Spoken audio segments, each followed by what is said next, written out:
નમસ્કાર મિત્રો, આપ જોઈ રહ્યા છો આપણું રાજુલા ન્યૂઝ। રાજુલાથી એક મહત્વના સમાચાર મળી રહ્યા છે। રાજુલાના જૂની બારપટોળી ગામે પીવાના પાણીની રામાયણ સર્જાય। સમગ્ર વિગતની વાત કરીએ તો રાજુલા તાલુકાના જૂની બારપટોળી ગામે પીવાના પાણીની સમસ્યાને લઈને ગ્રામજનોમાં ભારે રોષ જોવા મળ્યો હતો। જૂની બારપટોળી ગામમાં છેલ્લા ઘણા સમયથી નિયમિત પાણી નહીં મળતા ગ્રામજનો મુશ્કેલીમાં મુકાયા હતા। પીવાના પાણી માટે લોકો વલખા મારી રહ્યા છે અને ખાસ કરીને ગ્રામ પંચાયતની ટર્મ પૂર્ણ થયેલ હોય અને વહીવટદાર તલાટી કમ મંત્રી ત્યાં ન આપતા હોવાની ગ્રામજનોએ રાવ કરી હતી। પાણીના પ્રશ્નનો હલ નહીં થાય તો લોકસભા ચૂંટણી બહિષ્કાર કરવાની ગ્રામજનોએ ચીમકી ઉચ્ચારી હતી।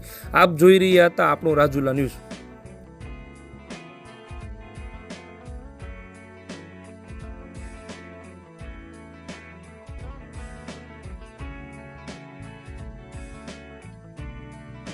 મારું નામ દેવાત વાઘ, બારપટોળી, ગામ બારપટોળી।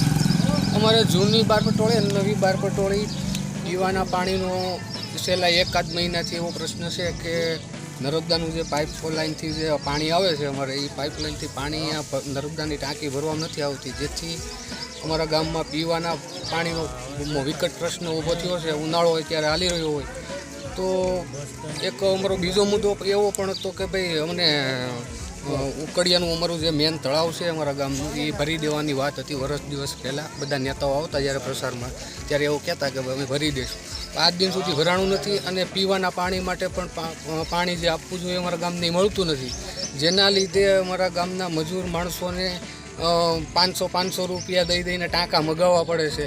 મજૂર માણસ કોઈ વ્યવસ્થા નથી પાણીની, તો એના માટે અમે એવું નક્કી કર્યું છે ગામ લોકોએ કે કોઈ પણ પાર્ટીના અહીંયા કોઈ નેતા પ્રસાર કરવા આવે તો એનો અમે વિરોધ કરશું અને જરૂર પડશે તો અમે આવનાર લોકસભાની ચૂંટણીનું મતદાનનો બહિષ્કાર પણ કરીશું।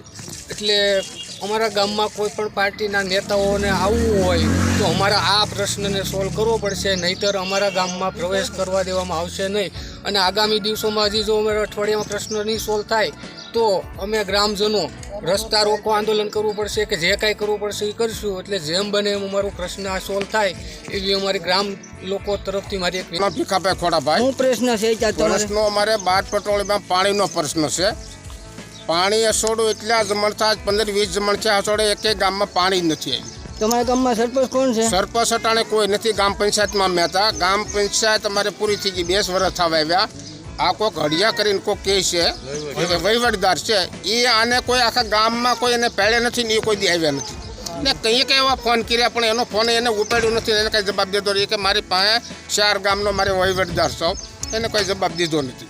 એટલે આ પાણીનો બારપટોળીમાં એવો પ્રશ્ન છે, તમે જવા ગયો માલ ઢોર બધા તર્યા છે ને એને અમારે આ દલીલ છે। નકર અમારા ગામમાં જે મતદાનનો કોઈ મેં આવે કોઈ ગમે પાર્ટી હોય એની માટે કોઈને અમારે મતદાન કરવા અમે કોઈ ખુશી નહીં ને કોઈ કરીશું નહીં, એ અમારી આ દલીલ છે। આ હવેડા ભરેલો માલનું પાણી માણસો પીવે છે, એટલે એ અમારે વહેલી તકે આ ગમે એનો અમારી દલીલ સાંભળીને આ ગમે કરે, નકર અમે બધા રાજુલા જાઉં મામલતદારમાં।